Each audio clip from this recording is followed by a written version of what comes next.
Hey guys, and welcome back to Hola, Bonita's podcast. This is episode 10. All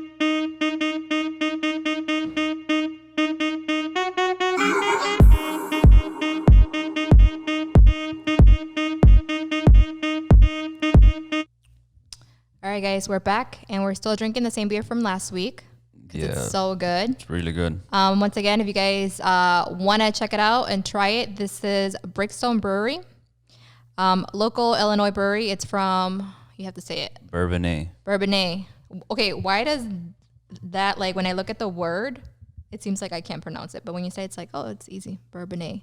Well, no, I only know how to pronounce it because that's where the Bears used to have their practices, like their summer camp. Okay, yeah, Bourbonnais, Illinois. So check them out, Brickstone Brewery. We're really excited today because we have a really cool guest. Yes. That we'll be introducing soon, which, by the way, my husband ended up telling me.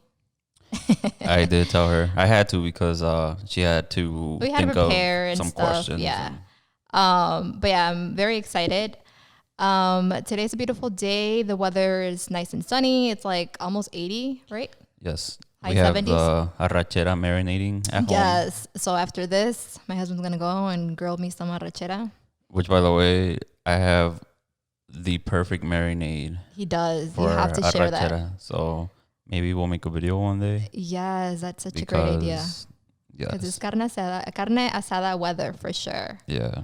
And as the weather is clearing up, it seems like so is the COVID-19. I mean, it seems like people are going to be like, what the fuck was that anyways? Right. I mean, already, like, people are just more out and about and stuff. But, like, what I'm trying to say is here in Illinois, like, not everywhere, but in the area where we live, like, we were given the green light to open up the salons May 29th. Yeah. So we will be opening up soon, and we're getting ready to do that. So they released the guidelines the salons have to follow today. So we're going to be looking at that carefully, and I will be posting that on my Instagram. If you are a client of mine, Joanne Dali, that's my username. Follow me, and then I'll be posting all that information for the new guidelines. All right, you guys. We're going to take a short break, and then we're going to come back with their awesome guest. Yeah, we are. All right, guys, welcome back. We're here with our guest. Francisco Galvez? Yeah. Yeah. So, let me see. I got a nice little introduction for you. Yeah. So, we're here with our guest, Francisco Galvez. He's an entrepreneur. You might know him as a founder of Charro Azteca. And he is also on his way of becoming a New York Times best-selling author. So, yeah, he's also the reason why I did not trim my beard this week. He told me too. I cut his hair, and I was like, he's like, don't touch it. Yeah, don't touch the beard. You know, like it's coming in pretty nice, dude. Yeah, but not as nice as yours. I gotta get it. Get some sparse areas. Have you ever let your beard grow? I did for a bit, but not, After we had our son, the newborn stage. Yeah. Where, like, you don't sleep. Yeah. Like, I didn't cut his hair for a while, and that shit got pretty long. Yeah. Yeah. But I mean, I don't think it never like you. I wanted to, but my wife's like, nah. So my wife was very anti the beard as well, but yeah. As long as you keep it clean, that's what she says. Don't freaking let it get all scruffed up. That's what I was saying. Yeah. So it was getting kind of expensive to go to the barber, so then you had to watch some YouTube tutorials to do your own beard. But now, so yeah, man, just take care of it. My wife is cool as long as I don't keep it scruffy. Yeah, so that leads me to my first question. It's cool. You're the founder of Charro Azteca. You're an entrepreneur. But the first thing I want to know is your beard maintenance. What's your beard routine? That's what I'm interested in. So, man, I think I'm gonna do a tutorial one day. Yeah, you should. You should. Like a makeup tutorial, but for beards. No, well, yeah, man. Like, I let my beard grow on a no shave November. Okay. And my my wife was pregnant with my son. So before then, I never let my beard grow, and my son was born in December. Yeah. So after the no shave November, my son was born. I was like, the hell with this. I'm just gonna keep letting it grow. Yeah. And it got to the point really, really scruffy. And then the the whole idea of Charro Azteca came to be. And then I was like, you know what? I can't draw a little logo without a beard. So then it became my logo. I don't know if you guys seen my Yeah. logo. Oh, yeah. Yeah. Yeah. So then at that point, it's like, how the hell can I shave my beard now? When it's part of It's part of the brand. Of Yeah. the brand. It's part of the business. It's like, okay, cool. So then it's been 5 years since that. So at the beginning, I didn't know what the hell. So watching, I'm assuming same thing. I'm like a girl watching makeup tutorials. I started watching beard tutorials, and I had a patchy ass beard. And then I tried every single oil, every single pastilla that's good for Yeah. the freaking beard that they sell on Amazon. And to the point that I do have a crazy, but like a girl has their own. Yeah. Like a routine. But or- nowadays, there's like routine. a lot of products for beards. Like as a Yeah. hairstylist, I see like, you know, product lines and I'm like, wow, there's like a whole category for beards now. From oils to Charro like, Azteca beard oil coming soon. yeah. Beard Well, you have balm. your first customer. Yeah, right here. But yeah, man, like it's not it's not an accident. You know, I see people with some bomb ass beards, and I'm like, you know what? Genetics. And I think for me, it wasn't genetics. I think I had to work hard at it. Yeah. You know, so yeah, I cut my beard, I trim my beard, I put oil every single day, I shampoo it when I shower, like Yeah. Condition it. condition moisturize, it, like your yeah. hair, like it's not like natural. Well, you have to take care of it. So Yeah. but So- I had patches, like not to be weird, but I Yeah. had No, I have when it patches started too. growing. They with taking care of it, conditioning it, shampooing it, putting oil, balm it. In my car, I have a little brush. Oh, shit. I'm in the car brushing it. Crazy. Well, that helps Ew. like stimulation. When you stimulate, it helps like the hair growth. Well, My wife, if it wasn't for my wife, like loves, I guess, scratching my beard and massaging my beard. But I guess that kind of stimulates the hair follicles and Yeah. shit like that. So I was like, can you scratch my beard? right. That's funny. So there's still hope. There's still hope for me. Well, and then I've been like saying, oh, you know, maybe we should just get like rid of it and go back to like the, what was it? More like the goatee you had Yeah. before. But then he says that our son won't recognize him because ever since our son was born, Yeah. he's known him to have Oh, a you too. beard. So How old is your son? he's 20 months. Yeah. Oh, cool. So he's just barely 2 years old. Yeah, man. Yeah. That's the same thing I tell my son right now. He's 5 and I have a daughter too. And the same thing, just to mess around with them. Yeah. Like, I'm gonna shave my beard, and they start crying. I don't know if you've seen those YouTube videos. Yeah, of yeah, like, yeah. little Oh, kids, yeah. so, like, I That's what would he want feels. one day to do that. I would want one day to like just come out of the restroom and like, who the hell is this guy? Yeah. You or someone freak out. Like, But yeah, that's why I don't shave because, well, now he'll recognize me because Yeah. now he's, but Getting you know, he older. was a little younger. I was worried that I'm like, you know, if I shave, he's not gonna recognize me. So That's cool. So he's 20 months. What's his name? Hugo Junior. Hugo Junior. Yeah, so Yeah, same thing with my son. we call him Baby Juice. yeah, that's his nickname, So- Baby Juice. Everybody calls him Baby Juice. Yeah, I always say I don't think he knows his real name. No, he's Yeah. starting to now. He knows his Hugo, but Yeah. he goes by Baby Juice. That's But cool. yeah, we actually for his bautizo, man, you actually dressed my son, Yep. and Oh, that's shit, serious? that's kind Yeah, of he's on your feed, the That- Charro Azteca feed. Yeah, he was on your feed. That's actually how that's how I just discovered and like heard about you and your company. Yeah. Yeah, And- that's crazy. Charrito suits is kind of like what started for us. Yeah. I dressed my son one day. The whole story is that my grandpa used to make the charro gear for charros. Yeah. And then my dad in Mexico, of course, like they're in a horse all damn day. So that's what they did with the becerritos. They'll start practicing their charrerías. It's like it was fun. It was work at the same time. And then when he came over here, he tried to instill that. But come on, here in the States, in LA, it's really hard. You can't go anywhere. And plus, apart from that, it's freaking expensive to have a horse, stalls, yeah. and the whole Yeah. food and everything. And my dad realized like the first 5 years of him trying to do that it was expensive, but then time consuming because over there, your backyard, you had your horse, you had everything like that. You work with your horse. Here in LA, you had to go to a factory for 50, 60 hours a week. Mm-hmm. Yeah. When the hell do you have time? So that kind of just fell off. I grew up, listening like I deviated in culture. Mm-hmm. Tupac, freaking rock. I became a Yeah. heavy metal guy. Fucking, I went through every freaking phase. Yeah. When my wife was pregnant, I was like, what the fuck am I gonna pass? Can I cuss? I'm Oh sorry. yeah, I don't know. definitely. Yeah. You could cuss. Yeah. Definitely. So at that point, I was like, what am I gonna pass to him? And I was like, you know what? I talked to my dad. He called some people in Mexico. He got us a little charrito suit. That's how the whole thing started.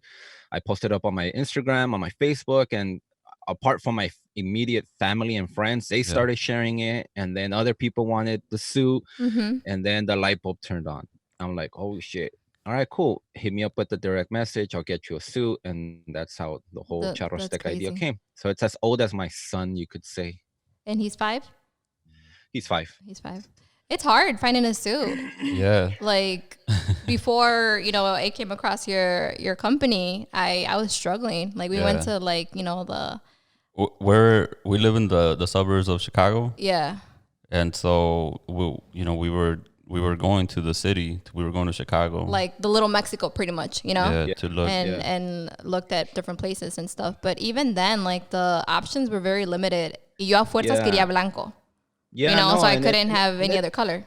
Yeah, and it sucks because getting into the business, even in the little Mexican shops, what sucked the most was that a lot of, and I guess this pisses me off from a lot of my competition, which they make a lot of the Mexican products in China.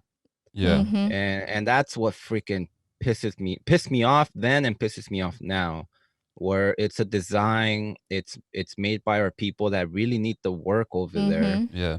But just because you want to profit a little bit more, you make them in China.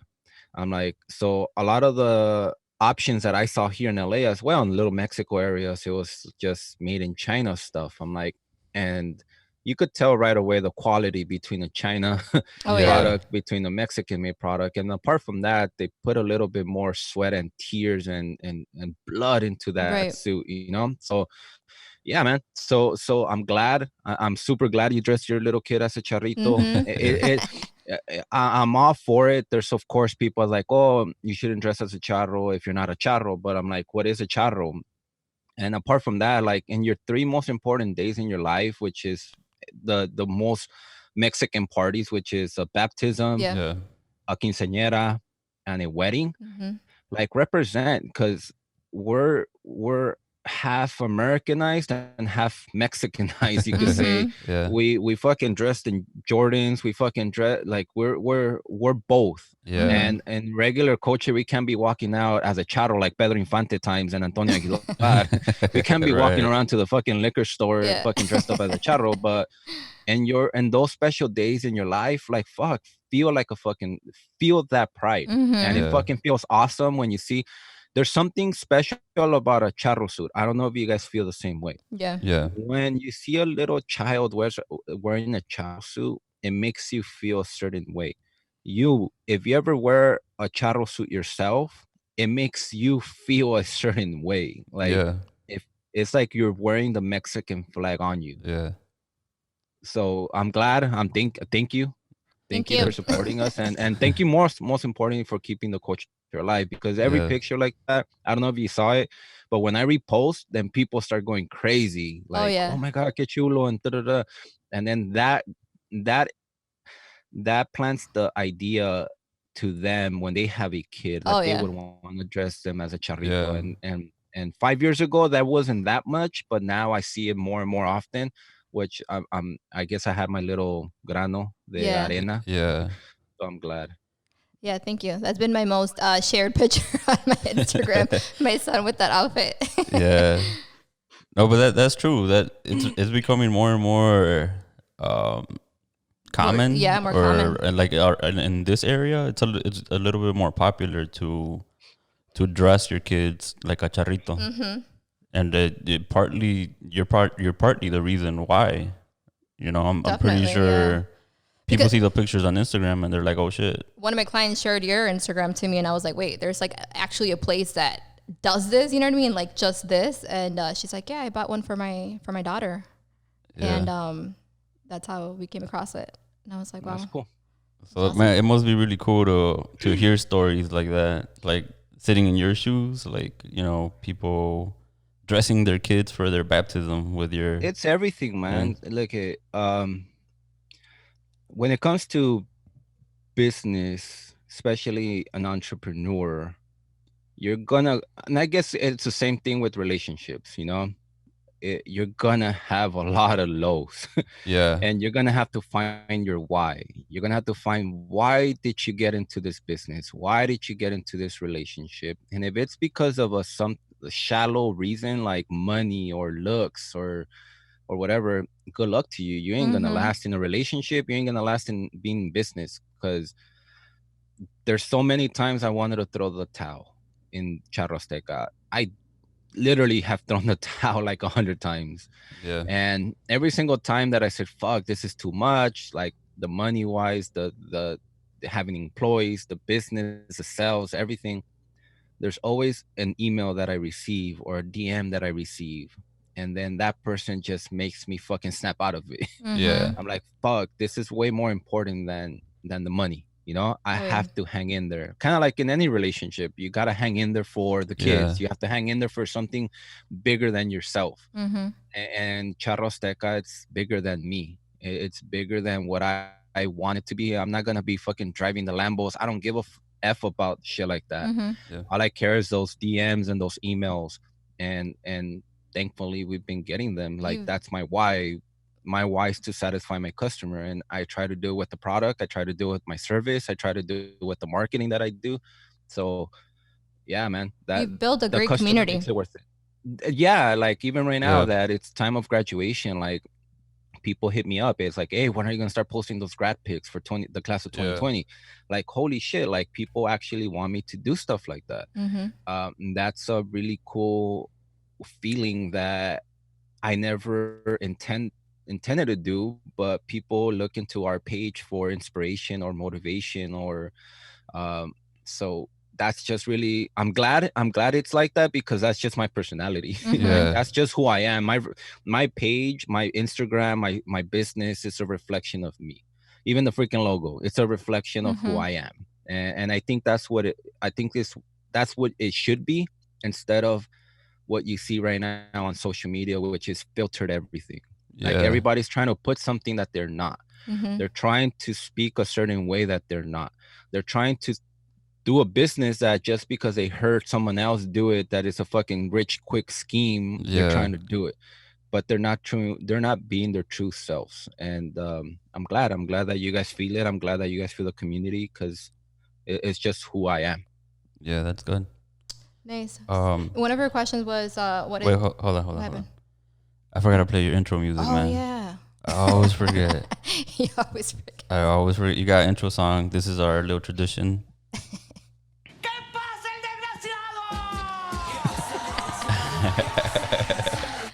You know who that is, right? Or no? No. Oh. Laura in America? Oh. That old TV. Yeah. It was like the Jerry Spanish Springer. Maury. Yeah, the Spanish Maury. Yeah. That's her guest intro.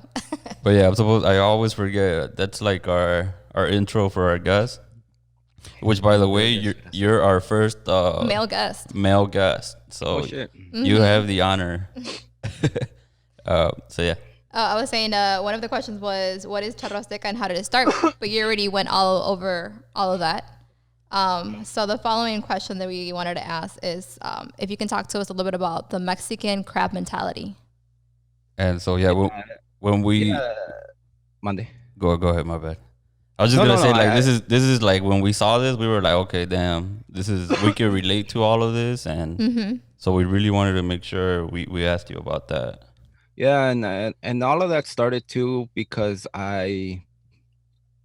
there's a joke by George Lopez that said that we live off of negativity, right?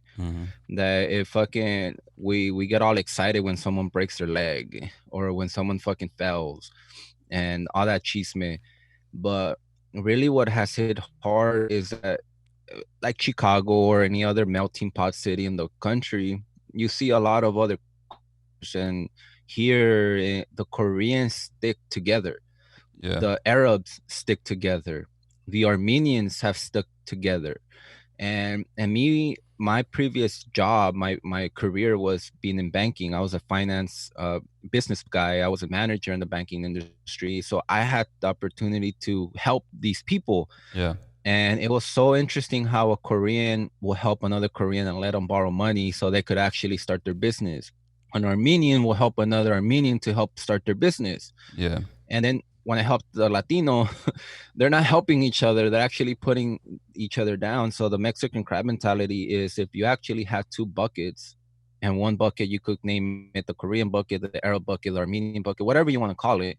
And then the other bucket, you have the Mexican crab bucket.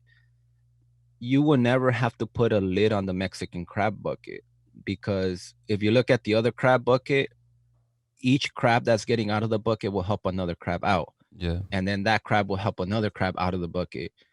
But on the Mexican one crab is about to get out, and guess what? The crabs at the bottom are fucking gonna, you ain't going nowhere, and they start Yeah. pulling each other down. So you never have to put a lid on it. And I guess the analogy for me was like, I know we try to blame politics, we try to blame Donald Trump or society, but we are holding each other back. Mm-hmm. No one is holding each other back. Like no one is holding us back on purpose. Like, oh my God. And that's the thing that I see in a lot of our community. We're becoming fucking soft. Yeah. Like we're trying to blame politics, we're trying to blame this. And yeah, it's not fair. I'm not gonna lie. The game, but life is not fair, right? Mm-hmm. Yeah. Like we have to work harder than our Caucasian counterparts. I get it, but let's work harder. And Yeah. when someone gets out of the bucket and they're about to get out of the bucket, help. You don't have to help us financially. Just fucking root us on. That Right. fucking means a Yeah. lot. Instead of like the same shit that I've got. It's like, oh, that's never gonna work. Mm-hmm. Like, you know what? Just go get a job. Just keep working at the bank. Like, you know what? That's never gonna work. Or like, don't fail. Like, don't try. Like shit like that. Like stuff like that that we keep putting each other down. So that's what the Mexican crab mentality is like that we're just holding each other back. And I think a lot of people will relate, because in our society it's just a given fact. That's what it Yeah. is. Like family members hold you back. Sometimes even the loved ones, the Yeah. people that you care the most, are the ones that are holding you back the most. But I feel they're not doing it maliciously. I think they're just doing it because they're afraid to see you fail, and they're reflecting that onto what they did. They're scared for themselves, so they're being scared for you. Like, don't That's Yeah. fail, true. don't try, don't get into debt, or don't I don't want to see you cry. But in reality, that's them. That's their reflection. They're scared for themselves because they never tried. Right. Yeah. And I feel like it's safe to say that a lot of times it's our parents, you know, that like you said, they don't do it in a way of like wanting to like bring negativity to us, but like because they care. Like in my personal experience, when I decided to become an entrepreneur, my dad was like, you know, ten cuidado. Are you sure? What if you just stay where you're at right now? And it's like because they're scared because you know they're comfortable where they're at, and maybe they wouldn't take that risk. They were saying Yeah. that, but I used to be a banker, and then remember when we told my parents that that you were gonna quit. I was like, "Oh, well, I'm gonna quit my job, and we're gonna test this out," and they looked at me like, "No, no, no, no, Yeah, no, I no went through hagas the eso." same. Yeah, I went through the same thing, Yeah, because some weird way being a banker wearing a suit makes them feel like you're a right. fucking lawyer or something. I'm like, dude, Yeah. banking is fucking horrible. Like you're a fucking Yes. salesperson the Yeah. all day. Like you don't get Yeah. paid all the like what you think. And then, Yeah. but they saw it like a stable, stable Yeah. job. I never saw it like stable, because you were only as good as your sales for that month. The Yeah. next month is like another stress. I'm like, shit, do I really want to be like this for the rest of my life? Like, Yeah. so yeah, man, same thing. I told my parents I was gonna quit, and fucking I got an earful for it. It's like, what Yeah. about your benefits? Yeah. What Oh about yeah, your that's a big whatever? And I'm Exactly. one. like, you know what? If how I saw it, how I saw that was, if I'm 80 years old, am I gonna regret this decision that I'm gonna make today? And I have meditated on that for a long time. And I came to the conclusion, like, I wouldn't regret me quitting my job. I will regret staying in my job and being Yeah. average for the rest of my life. And that killed me, because if I'm 80 years old, I will look back in my life with regret. And I Mm-hmm. think if you are 80 years old or on your deathbed and you're thinking, fuck, I wish I would have done this, you had an unsuccessful life. Yeah. Like, literally, if you can't, like, I rather break shit, I rather make a ton of mistakes, I rather have heartbreaks and depressions and anxieties, because I appreciate every single anxiety and depression I've gone through. And we all have gone through, right? Mm-hmm. You've gone through it, Yeah. I've gone through it, and it sucks. And it sucks going through a depression at the time. No one's like, oh my God, this is going to be a good a character building fucking activity and I'm going to Yeah. Yeah. come out better off of it. But while you're going through a depression, it fucking sucks. But now Yeah. that I'm thinking backwards, I'm like, fuck, I'm grateful for that. It's built me, it's made me stronger. And I never want to go the easy way. And I'm 8 years old and I'm like, fuck, I wish I could have done this. I wish I could have done that. Like, then at that point, like, that will be a miserable life lived. Yeah. That's how I feel. I feel like regret has to be like the worst feeling. And I'm like, I never want to feel that. So if I'm going to do something and it doesn't work, oh well. But at least at the end of the day, I could say that I tried. Yeah, like, something that people could do to really get because it's hard to say, oh, the regret word is very hard to taste Yeah. until you go through it yourself or you talk to somebody. And if you really want to get regret into your heart, go into a convalescent home, go talk to all those old people. The majority of them will tell you, I wish I would have done this more with my family. I wish this, I wish that. They're never going to tell you about the $1 million business that they built. They Yeah. wish that they would have spent more time with their kids or this and that. Like, all you have to do is talk to maybe your grandpa or your parents. Like, there's a lot of regret there.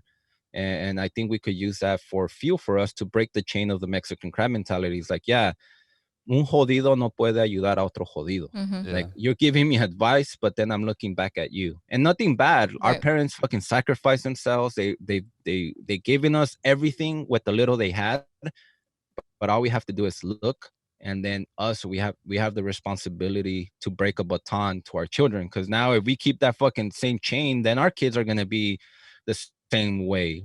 Thinking that we have to work fucking at a corporation for Right. Yeah. so many years, and that sucks. That the Mexican crab mentality, man, that's crazy. I used to play soccer, and I had a coach, and he was, he used to talk about us. He didn't call it the Mexican crab mentality, but he used to tell us the exact same thing. Um, and he was all about helping and supporting. Like, if there was a really good soccer player in the Mexican community, instead of helping him reach the next level, people would hate and try to bring him down. And so when you talk about that, I get flashbacks of my coach and talking to me about stuff like that. And it's so true. It Like, is. See, and I guess it's the paradigm shift, and look at how you saw it. And there's a story for me that changed my whole entire life. And I guess it comes down to the beliefs and the philosophy you have of life. And for me, mhm, whenever I saw a brown person, it made me happy when I saw them succeed. yeah, But I've noticed that's my innocent mindset that not a lot of our own community has. When they see someone succeed, oh, es pinche naco or whatever, yeah, oh, whatever it is. Mm-hmm. And when I was at the bank, I was an 18-year-old teller. There's a guy that came in, super sucio, fucking. I interviewed him in my podcast, and he's still my mentor. He's still my friend. But he came in like construction worker, and then he came in with a $250,000 cashier's check to deposit into the bank account. Mm-hmm. And that right there was the first time ever that it just opened up my limitations that I believed, because growing up, I only saw the white guy or the Asian guy yeah, having businesses and having nice cars. And that right there, that moment was a pivoting moment for my life. Where like, holy shit, if he can do it, I can do it as well. It's yeah, possible. And what I say is like you gotta have that mindset of like, don't become jealous. Like, find inspiration in that story. And there's a story of a guy called Roger Bannister. Have you guys ever heard of him? No, No, Roger no, Bannister. no. no. Roger Bannister, for a long time, for the fucking forever, they said it was impossible to run a 4-minute mile. Mm. And in 1954, this one guy broke the 4-minute mile barrier by 3 minutes and 59 seconds and a half. He barely broke it, but he was the first person that broke the 4-minute mile. No one else did it ever for the history of ever. But then guess what? 2 months later, someone broke his record. And guess what happened 6 months later? Someone broke that record. And guess how many people have fucking done a 4-minute mile after that? Thousands of Yeah. people. Mm-hmm. But why did it have to be one guy to break it? And now everybody thinks they could do it. And what I'm saying is that that guy that walked in the teller line and deposited that check to me was my Roger Bannister. Mm-hmm. He showed me that it was possible. So for a lot of the Latinos out there that are like, oh, I don't want to show off. Don't show off to show off. Show off to inspire, Mm-hmm. to Yeah. express yourself. And I think a lot of Latinos are like, oh, I don't want to post, like, I don't want to show off because then they're gonna talk shit. And whatever I say is not to show off, is to maybe to inspire, to express that it is possible. A little kid with the fucking 2.0 average GPA, fucking drop out from college, could start $1 million company. Mm-hmm. So find your Roger Bannister. Everybody has that one person. Maybe it's your dad. Maybe it's a fucking guy in a book, a Grant Cardone, Gary Vaynerchuk, whoever the fuck you know. Yeah. But find your Roger Bannister that could fucking break those glass ceilings that we put on each other. Mm-hmm. I like that. Nah, man, I'm inspired right now. Let me go What do some work. What would you say has been the biggest struggle for you as an entrepreneur? The biggest struggle has always been my greatest strength, and that has been the partnership with my wife. My wife and I are partners, same like what you guys are doing. Yeah. And I am so fucking glad that I met my wife. And I think I didn't meet her because I like it was looks or anything. I think I met her because of the person who that I am. Yeah. And I attracted that person to my life. And my wife could be my greatest weakness, but my greatest strength. And because of her, Charro Azteca wouldn't have been where it's at. And I think that's one of those big, if all these boys that are out there that are 30-year-old boys driving fucking troconas with fucking 40-inch rims or whatever, they're fucking big now and shit. And they Yeah. realize that their biggest investment in their life will be their wife, and they treated her the right way. You could accomplish anything in life. You could by you making the priority of having a healthy relationship, a healthy family, all those business goals will come. All those material goals will come. So the biggest struggle was that, because I thought I was fucking Michael Jordan, right? I fucking shoot the ball myself. I'm not gonna pass it. I'm a Kobe. I'm fuck that. I'm gonna win the team. I'm gonna win the game by myself. Yeah. I could score 60 points. I could score 80 points. But in the end, once I started working together with my wife, the ups and downs that I'm talking about, Mm-hmm. once Yeah. me and my wife started vibing and started having that fucking momentum, Charro Azteca just started taking off. Our relationships just started taking off. Our everything started taking off. And life became very, very like enjoyable. Mm-hmm. And Yeah. it was so funny because even with the book that I wrote, it's just the ego. And I think a lot of us have been planted an ego of machismo in our culture. You know, the woman has to do this, the man has to do that. And we have to break all of that shit. Yeah. And Yep. because in reality, a woman's influence on a man, like a woman could make her man feel like Superman in the morning, or it could make him feel like shit in the morning, you know? Mm-hmm. Like a woman's influence is super important. And I think for me, for all the listeners that are listening, it's like, if you're fucking being disloyal or you're not treating your girl right, like that's gonna be your your fucking defeat in life. And if that's not the right relationship for you, then fucking go find somebody, right? Yep. Like Yeah. that's Yep. the part right there. But Mm-hmm. I married my best friend. I married my fucking business partner. I married my wife. I married the mother of my children. And of course, we still argue, but it's more like a developing conversation. Mm-hmm. Yeah. But it's not that. But I would tell you that has been the biggest struggle. But that's also the reason why Charro Azteca grew, because of the woman not behind me, but next to me. Yeah. And I think a lot of grown ass boys that were out there were all fucking trying to be Casanovas or shit like that. And you hear from girls, all these fuck boys, you know. Mm-hmm. I Yeah. don't know what the whole point of fucking sleeping around is. At the end, it's not. It's just costing you more money. It's fucking risking your fucking health. Mm-hmm. But if we really got it on into our mind that all these fucking grown boys could become men, like I think our culture, like we were talking about the Mexican crab mentality, I think we could. I think to change the culture and to change the community, it's not a fucking motivational speaker or a Yeah. politician. I think it starts in the dinner table, Yeah. one dinner table at a time. And if we could change that shit, like, dude, our community could be way better off in the next generation if we Oh yeah. teach our kids, you know, if you teach little Jews how to Mm-hmm. treat a woman, you know, not to be a fucking player, because that's how my dad, oh, cuántas novias tienes, you Yeah. know. And then they tell they told my sister, it's like, oh, don't get out, you're gonna get married till you're 30. Like they're trying to Yeah. fucking hold them in a bubble Yeah. and shit like that. Like those are the things that we got to change. Like that, I feel the woman next to you, look at you, dude, look, both of you guys are Yeah. starting a podcast together, you Yeah. guys are in business together, you guys could attest, look at your head shakes, you guys keep nodding like yeah. I'm like same. Yeah. Same. Yeah, Same. because the woman next to you, and I know for a lot of people listening, or the machista guy, like, oh, I'm the Yeah. fucking Wolf of Wall Street shit, like, nah, dude, like, look at the Wolf of Wall Street, look at that Yeah. movie, like, fucking For his real. girl was the fucking the that destroyed everything.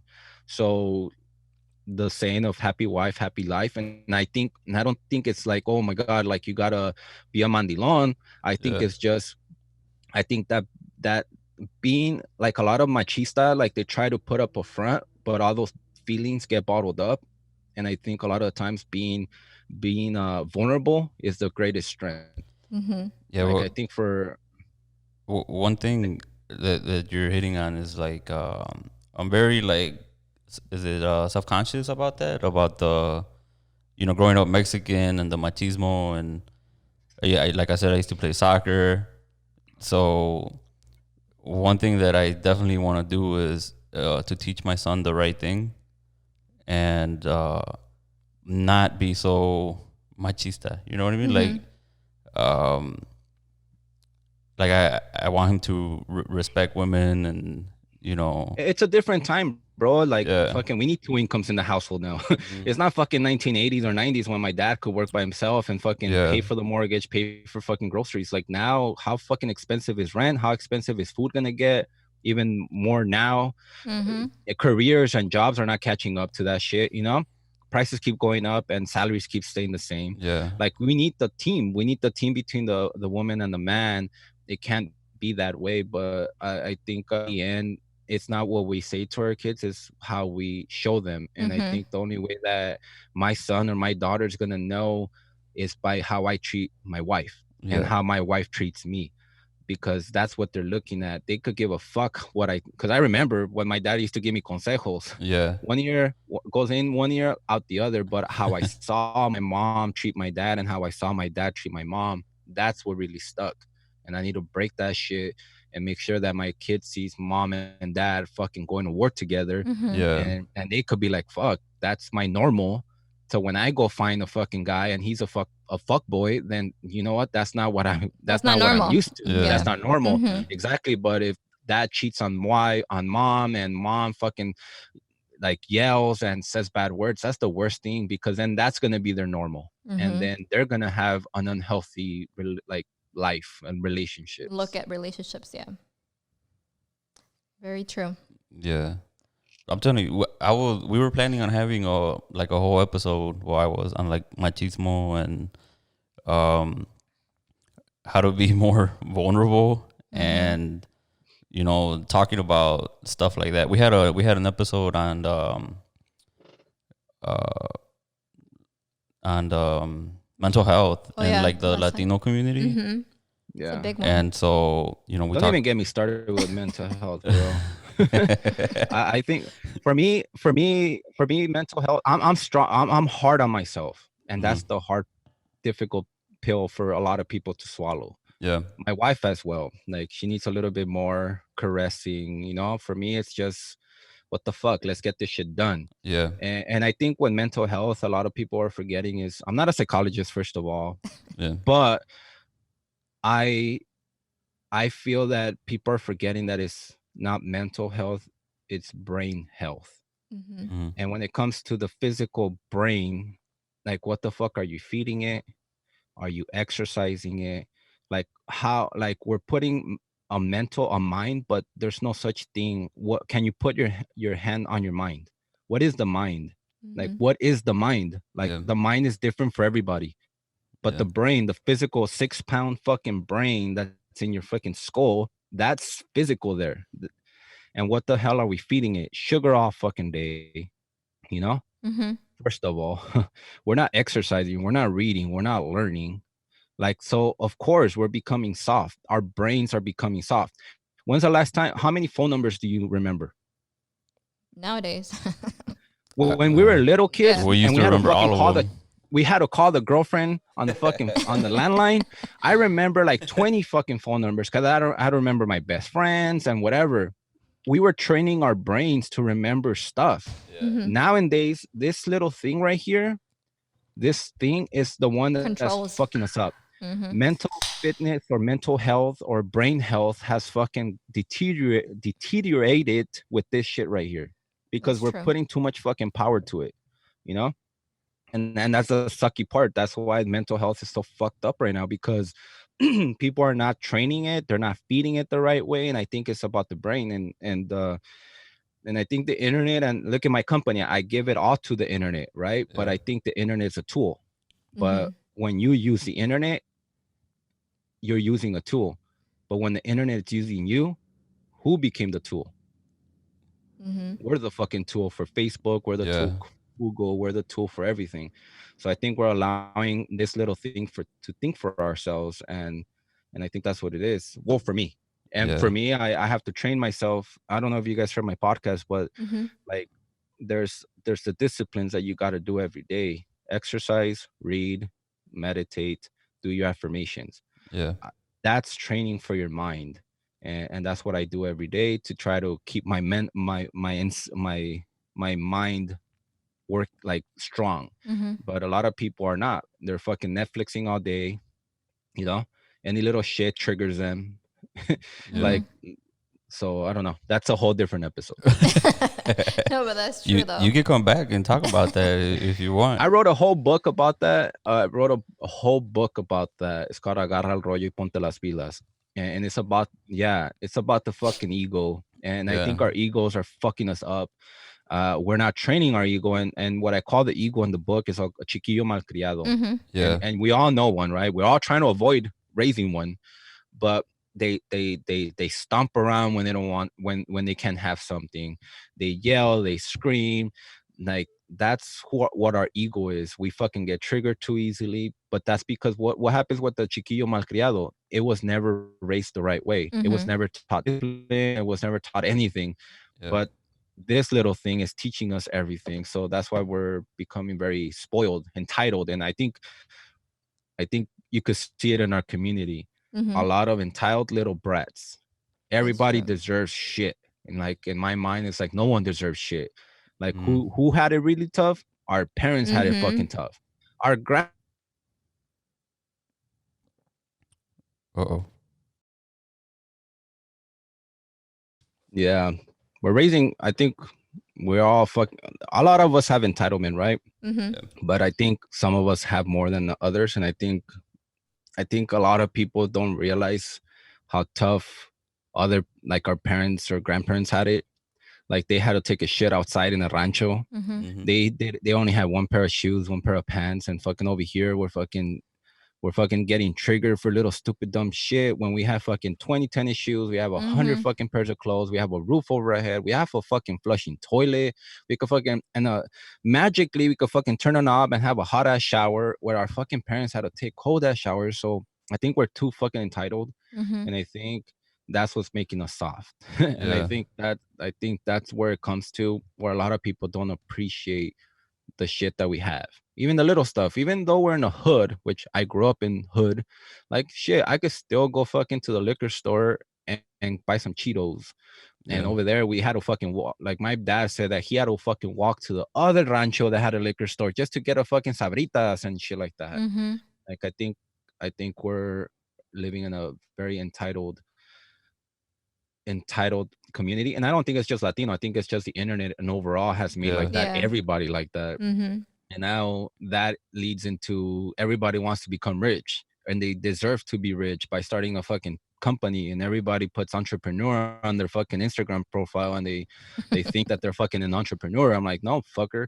Entrepreneur, for you to earn that fucking label, you have to go through some fucking turmoil. Like, not just because you fucking on paper own a business, that does not make you an entrepreneur. Tell me when you fucking almost try to give up, when you got into fucking debt. Tell me your fuck, like when you almost throw in the towel and you didn't give up and then you fucking exceeded. That's when you fucking earn the label of entrepreneur. But everybody and their mama wants to be an entrepreneur right now. They put it on the fucking on their profile and, oh look, yeah, I'm an entrepreneur. I'm like, no, that's true. That is true. It's so an influencer. Oh yeah, the influencers. That fucking word of influencer.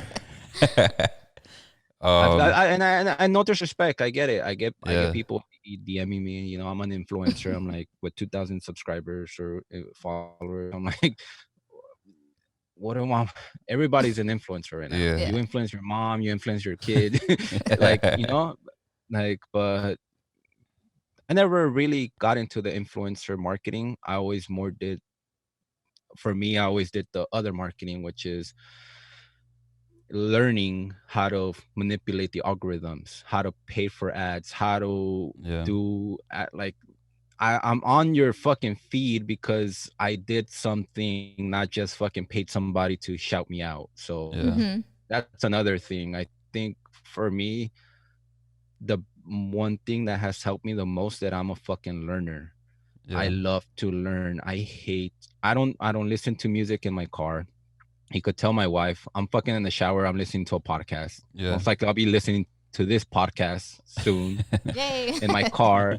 I that's the obsession that I have with my craft. And I see it like an art, you know? And I think if you're an artist, like a musician, and you're in the studio, people like, oh my God, look, he's a hard worker. But when you're in business and you work a lot, I think there's a bad stigma that you're going to burn out. And I don't believe in that, because I feel that my business is my art form. I feel like that I have to learn. And I'm devouring an audiobook every 2 to 3 days. I'm fucking reading my book once a week. Like, I'm devouring all that information, because how I see it is my pops didn't have this information. My grandpa didn't. And that's crazy. That's freaking crazy. Like, there's a stat that says that from Babylonian times all the way to 1998, there was so much content being created. But now in 2018, all that, it's being created in 48 hours. Every 48 hours, all the content from the history is being created every 48 hours. Just imagine how much fucking information is out there.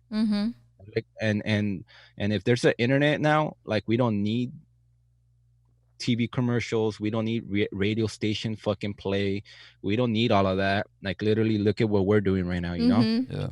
The internet opens that up. Fucking buy a USB mic and shit, now you got a radio station. Fucking turn on your phone, now you got a TV fucking channel on YouTube. You know, like, start up a website, now you got a fucking business that you could fucking quit your job. Like, the internet is a fucking awesome tool. But again, like I said earlier, who the fuck is using who? Are you using the internet, or is the internet using you? Yes.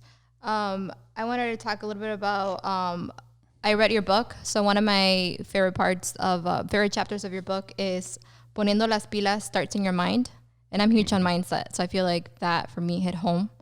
And I was just like, I was reading and I was doing what I'm doing now, which is not in my head. But my favorite part of that was when you said, once your mindset changes, everything on the outside will change along with it. Yeah. And I'm a hairstylist, and I feel like if in my industry, more hairstylists saw themselves as what they are, which is business people, you know, I feel like our industry would be so much different and the better, you know?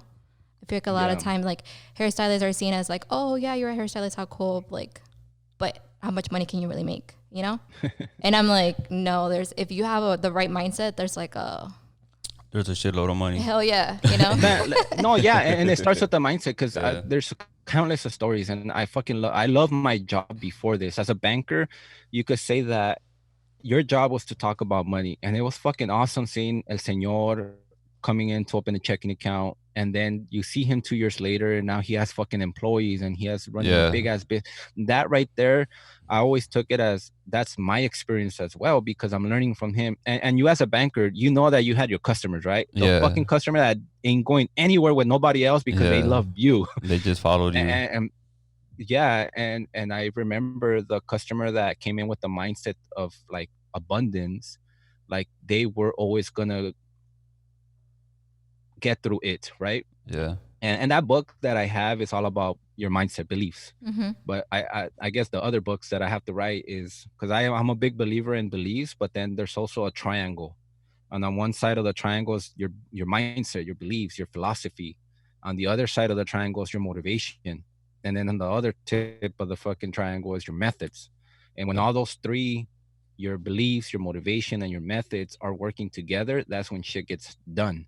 Because you could have the fucking awesome beliefs, right? Oh my God, everything is awesome and beautiful. But if you don't have the motivation, you're just going to be a lazy ass. But then you see it also, a lot of people are fucking inspired and motivated, but they don't know the methods. Like they're not doing shit. Like all they're doing is fucking training all day and being inspired and rah and what, like, you know?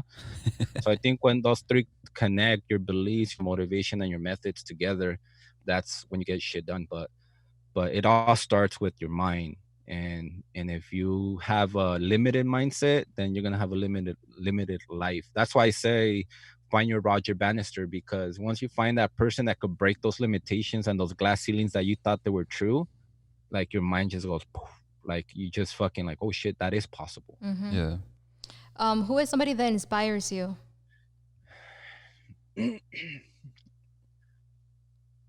Okay, I could mention a shitload of names, but my answer has always been the person that inspires me is me 10 years from now. That is the person that's going to inspire me, because I cannot look from the outside in. Like there's a lot of people that I take inspiration from, but doesn't inspire me. I could take inspiration from The Rock, from fucking Gandhi, from Cesar Chavez, from fucking Gary Vaynerchuk, whoever it is. But the only person that's really going to inspire me is me, who I want to become 10 years from now. And I always say that life is like an egg. And when it gets broken from the outside, life ends. But when it gets broken from the inside, life begins.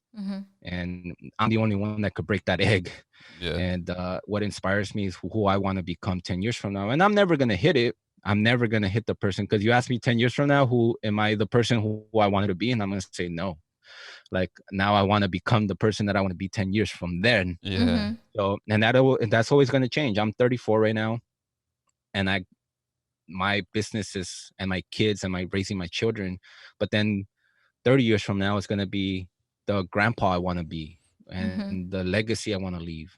So I would always say the person that inspires me the most is my hypothetical me 10 years from now. Do you have any plans of publishing more books? Yes. Yeah. I want to write one with my wife. Like nice. because we've gone through a lot of shit. Like every relationship, we stuck it out because we knew where we were going. And I told her the next book that I have to write is a book that's very needed because of the whole machismo and the shit like that. Oh, the woman has to do this, and I don't agree with that. And the next book is gonna be me. Of course, I'm not perfect.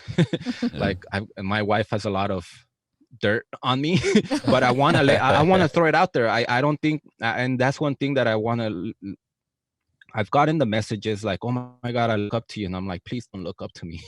Like, that's Mm-hmm. the first thing I want people to know. Don't look up to me. Like I'm just human like you, but I want to release a book where people could actually see the real shit that goes on. Mm-hmm. Yeah. So they could like, dude, this guy is a real guy, and I Mm-hmm. could learn from him instead of like trying to put me on a pedestal.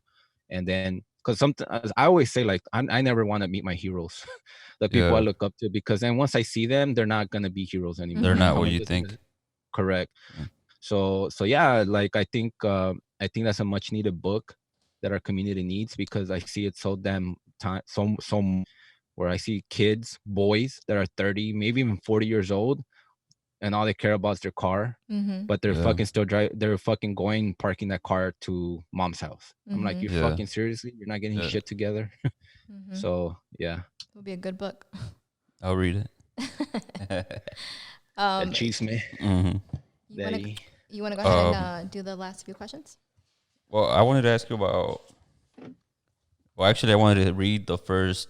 I guess the line, the quote, which you say on your podcast, I believe, and then it's on your book as well. Our families didn't come this far for us to just come this far. And so when you read that, I'm like, damn, like that shit is deep. Mm-hmm. You know, like I mean, for me, that's like when I think about how I told my parents that I was gonna quit my job as a banker. You know, so um, yeah, man. Thank you for writing No, that. no, Because, and I think that comes down to the questions that we ask ourselves, because every human person has two or three dominant questions that we always. Our brain is it's an answering machine. When I ask you, when I tell you something, the first thing that your brain says is that true, or is that right? yeah, Do I agree with that? Mm-hmm. But I think our minds are always asking ourselves two to three dominant questions every day. And there's people that ask themselves, am I good enough? And that's all they keep asking themselves. Am I good enough? How can I make them like me? And you could already start picturing, you don't know that person, but you could already figure that person out, right? Mm-hmm. yeah, You could visualize it, how they are on social media. Oh man, how can I make them like me? But for me, my dominant question has always been, did my mom and my dad come here for me to come this far? You know, my other dominant question is that, how can I make this better? Mm-hmm. And my other dominant question has always been like, how can how can I improve this? How can I make this better? Like, I'm always trying to improve myself. And I think that's an important thing that everybody doesn't do, which is, what is your dominant question? Mm-hmm. Like, what is inspiring you? Like, so that's one of them. Like, did my dad, my mom come this far for me to just come this far? And I think that I think that hit home a lot to a lot of people, right? Oh yeah, yeah. A yeah. lot of, It does. especially our first generation Mm-hmm. immigrant, coming from immigrant families. Yeah, So yeah, man. and because it's like so simple, but so like damn, Mm-hmm. like you know, I agree. Everybody could relate to it in a yeah. in a way. And the first thing you start thinking about is the story of how your parents came here. You know, Mm-hmm. everybody has heard the story. You know, del Cerro, they crossed the border Yeah, with the legal papers, and then they came here with fake socials or whatever, just to put a roof over our head. That's what that question makes me fucking cry sometimes when I'm trying to fucking give up. yeah, You know, it's like, fuck, did my mom really fucking cross the Cerro pregnant 7 months with me? Like, I was born here by accident. That's the story I keep telling myself. I was made yeah, in Mexico, but my mom crossed the border while she was pregnant. yeah, Am I really gonna be a cholo? Am I really gonna be a fuck up or a fuck boy? Am I Mm-hmm. really gonna go fucking party every weekend and buy bottles for my mom? That the reason that she came here? Like, Mm-hmm. that's really what I'm asking myself. Like, is that really what she came here for? yeah, That's how I look at it too. Because I was a year when my parents came here, when we came here together. So I look at it like that too, like that my mom leave her mom in Mexico to come here, you know? I feel like that's a huge sacrifice that they had And to do. And I think if we kept asking ourselves that, like, we could see those beliefs changing, Yeah. instead of asking ourselves why does life happen to us, then you could see it as, why does life happen for us? Why did I go through that breakup? Why did I get fired? That didn't happen to you, that happened for you. You just have to find the reason why. And like, we don't keep asking ourselves that. And I think that's what I'm saying. Like, the answers are in the question, but Yeah. people are not questioning themselves. They're too afraid to answer those questions. And I think they just feel entitled, like, no, I deserve this, I deserve that. Like, no, you fucking don't.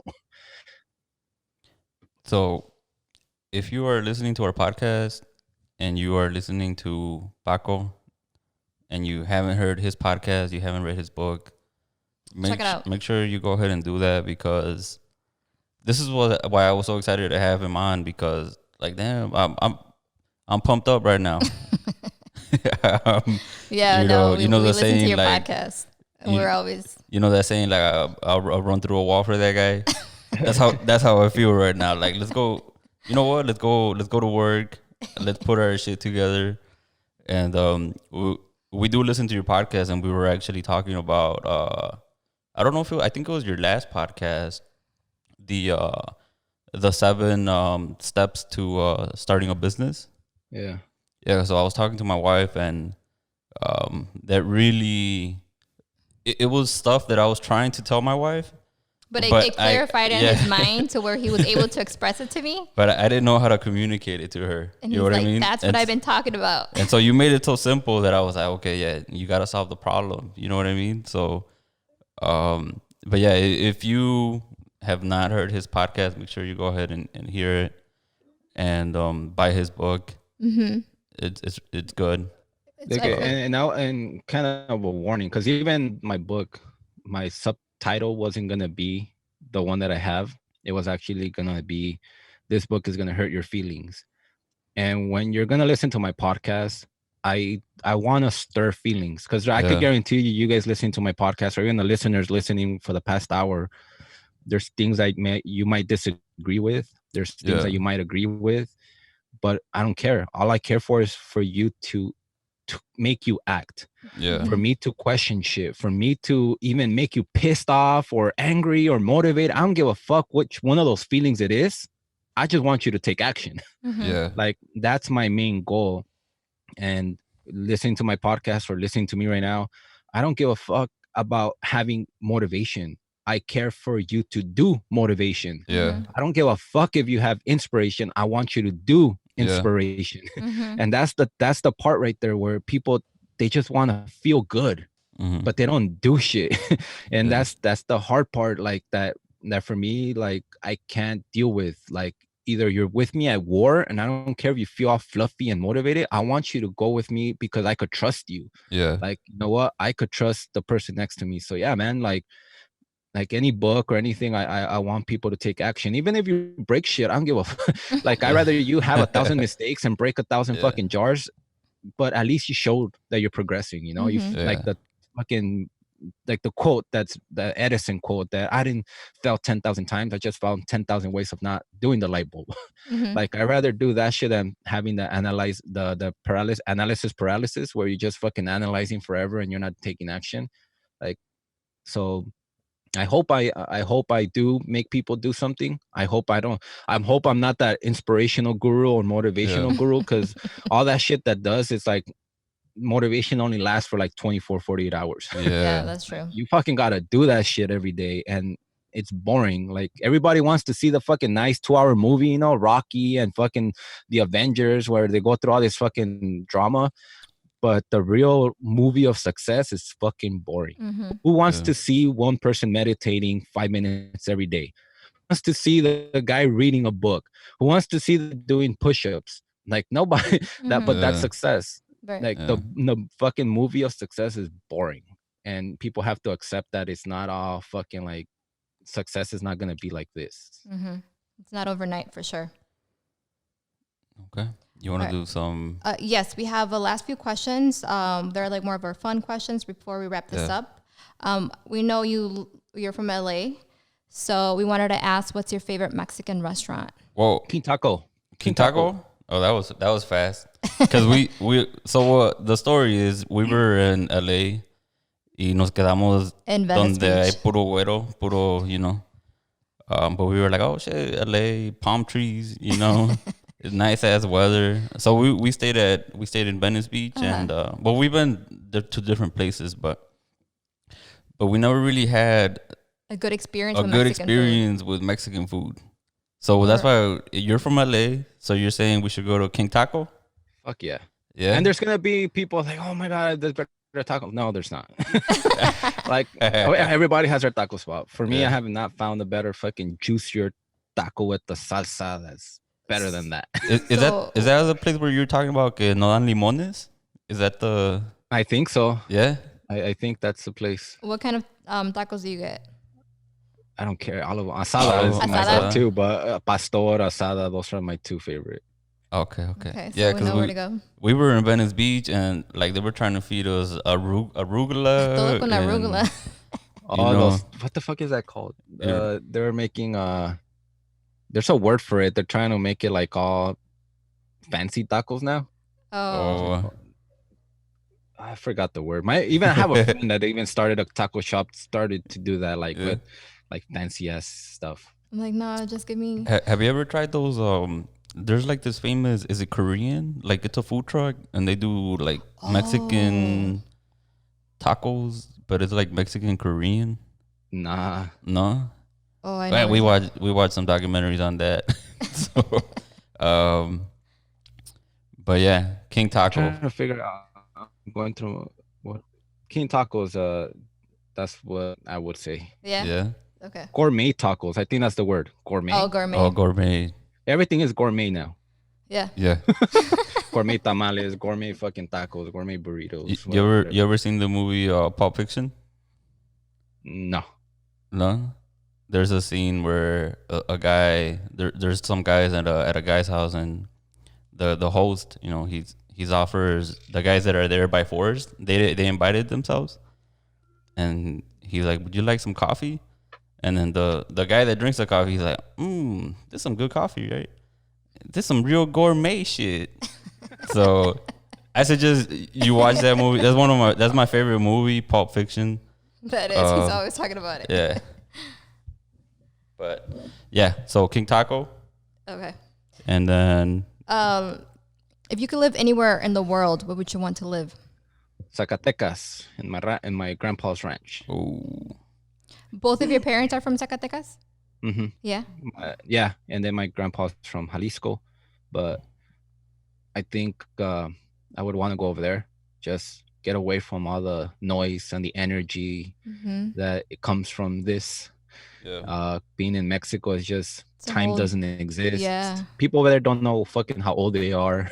People don't know, and it's just you live life like so simple, and I think that's why it's so popular to go to Mexico. Yeah. But cost of living, and you already know, fucking we're here because a better life, a better opportunity. But over there, people didn't understand that was a better life. Yeah. No, that's true. Simpler life. When we were in Morelia in December. Yeah. And so we were like, fuck, man, it's so like peaceful and a whole different life out there. Yeah. And I get it, the whole narco shit that's going on over there, and I wish it wasn't like that. But dude, I that's what I would want. Second best, I would find like a rural place over here, because to get out of the city would be nice, like one of those distant places away from the city where you could take your horse to the liquor store. I would love that. I would love that feeling of like, let me jump on my horse, let me go get groceries on my horse. That would be cool. Yeah, that's what I would want. Wait, I gotta ask you, you wear charro suits? Not anymore, dude. No. Yeah, I have a ton of them. Yeah, I wear them for advertising. Yeah, but I guess it's like, so you don't wear it to work every day? No. I'm more of a business type person, because I worked at the bank for such a long time. I have a ton of suits, and it makes, and I'm a big believer in wardrobe. So it makes you feel a certain way. If someone is feeling depressed, just go buy yourself a nice business suit or buy a nice whatever, and trust me, it'll make you feel better. See, that's where I gotta disagree with you on that one, because my suits are like, they're just there. I think we're like gonna give them out, right? We're gonna donate them. Yeah. We have some there, and I'm like, man, I'm not gonna wear those like ever again. ever again. But I can see what you're saying, because like you put your suit on, and then you're like, okay, let's go to work. You know, so yeah. But I think it reminds you of the bank. But yeah, unlike you, I had like a kind of like a bad experience. I didn't really like it. I can relate to you. Like, you have your customers, your clients that would always follow you and look for you for advice.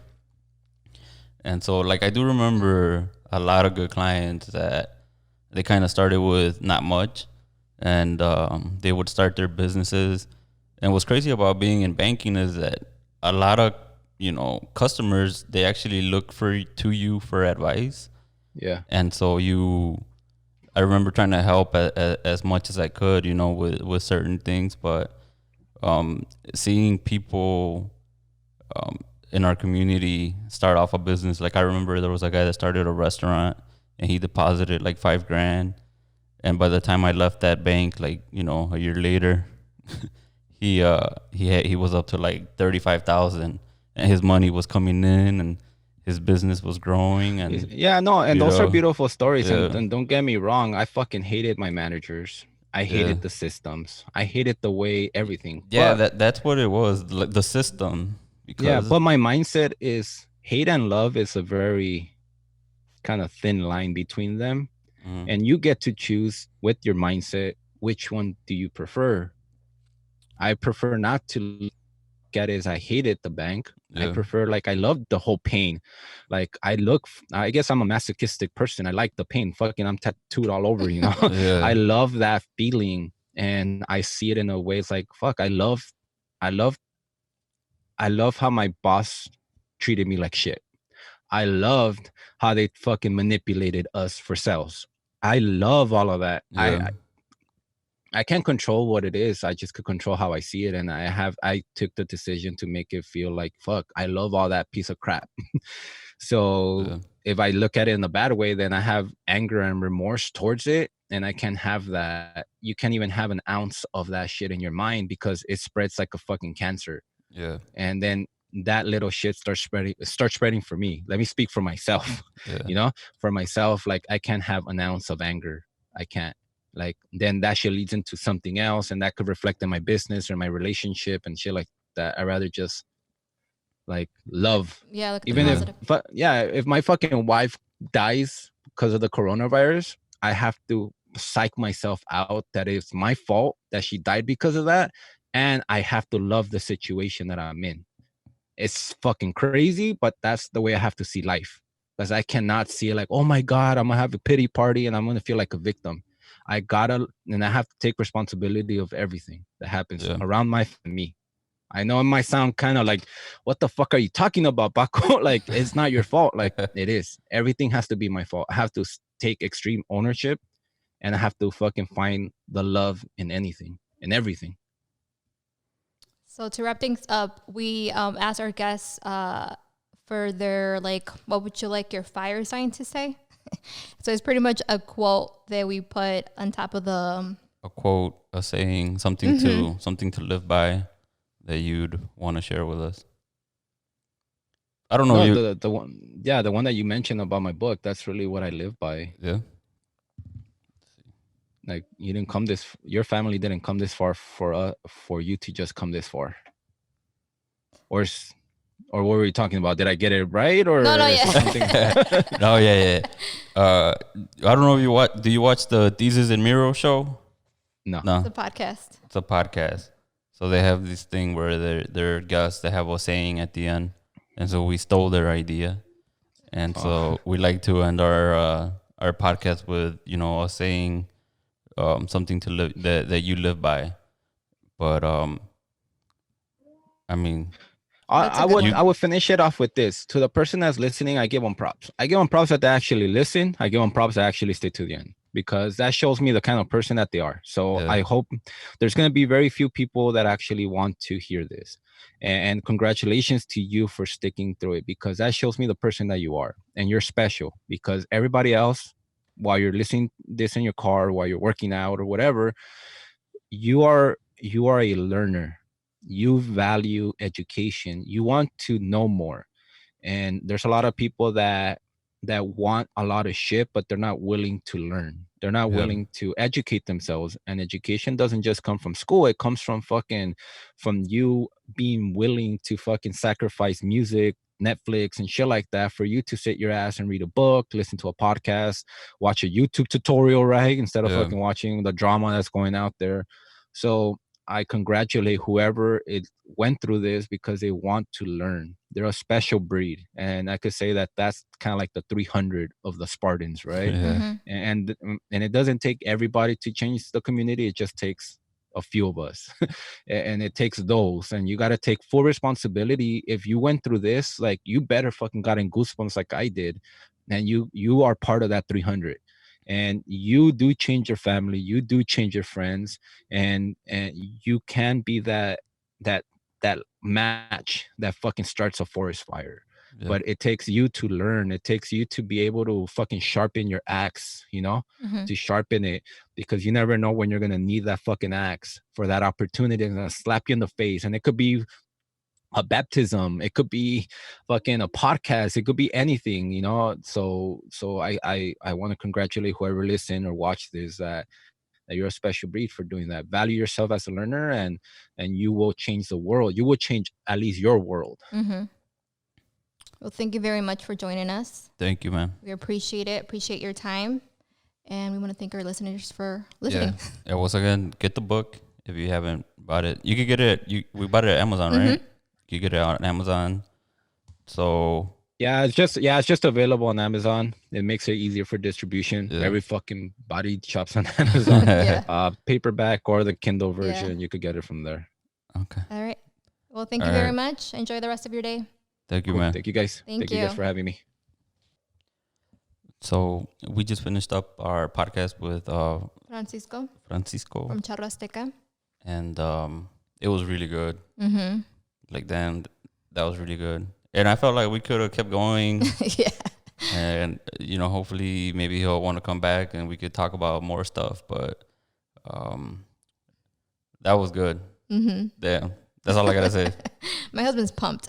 All right, guys. Thank you for listening. Enjoy your day, and we'll see you on the next one. Peace out.